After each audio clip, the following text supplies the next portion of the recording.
এতজনকে এত কিছু বলেন, ভয় লাগে না যদি আপনি টার্গেটেড হয়ে যান কখনো হাদি ভাইয়ের মতো? ভয় হলো একটা সংক্রামক ব্যাধি। কোরআনে আছে ওয়ালানাবলুওয়ান্নাকুম বিশাইইম মিনাল খাউফি ওয়াল জুই ওয়া নাকসিম মিনাল আমওয়াল। ওইখানে তিনটা কথা আছে যে পৃথিবীতে মানুষের কি কারণে মানুষকে হলো দাস বানিয়ে রাখা হয়।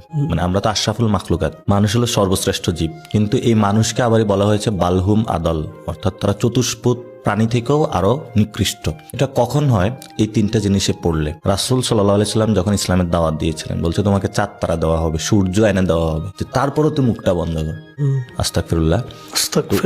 রাসূল সাল্লাল্লাহু আলাইহি সাল্লাম কিন্তু কখনোই এটার সাথে কম্প্রোমাইজ করেন নাই। তো এখন আমি যদি বলি লা ইলাহা ইল্লাল্লাহু মুহাম্মাদুর রাসূলুল্লাহ, আমি রাসূলকে বিশ্বাস করি সাল্লাল্লাহু আলাইহি সাল্লাম, এবং আমি তার উম্মত দাবি করি, তা আমি কেন ভয় পাবো? এক নাম্বার। সেকেন্ড ওয়ান হলো আমি তো আল্লাহর বান্দা, আমি আল্লাহর কোরআন এবং আল্লাহতে বিশ্বাস করি। সেখানে বলেছে তিনটা জিনিস, অর্থাৎ ওয়ালানাবলুওয়ান্নাকুম বিশাইইম মিনাল খাউফ, খাউফ মানে ভয়, ওয়াল জোর ক্ষুদা, অর্থাৎ আমরা কেন ক্ষুদার কারণে তো যাই যে ভাই ঠিক আছে গুলশান অফিসে যাই, ওখানে কিছু টাকা পাবো, মানে নিজের বাপ ভুলে আরেকজনের বাপ বানায় দিই ক্ষুদার কারণে। আবার এই হলো ওয়ানাকসাম, মানে আপনার যে আমল, যে কৃতকর্ম, এটার হলো খারাপ কাজকর্মের কারণে মানুষকে পরীক্ষা করা হয়। আর তিনটা জিনিস আমি আমার লাইফ থেকে বাদ দিয়ে দিয়েছি। অর্থাৎ আমি কখনো ক্ষুদা অথবা কারো কাছে যাইতে হবে এবং কোনো মানুষের কাছে নিজেকে বিক্রি করতে হবে, এটা আমার কারো কাছে ধরা নাই। আমার একদম স্পেসিফিক, আমি আল্লাহ ছাড়া কারো ভয় পাই না।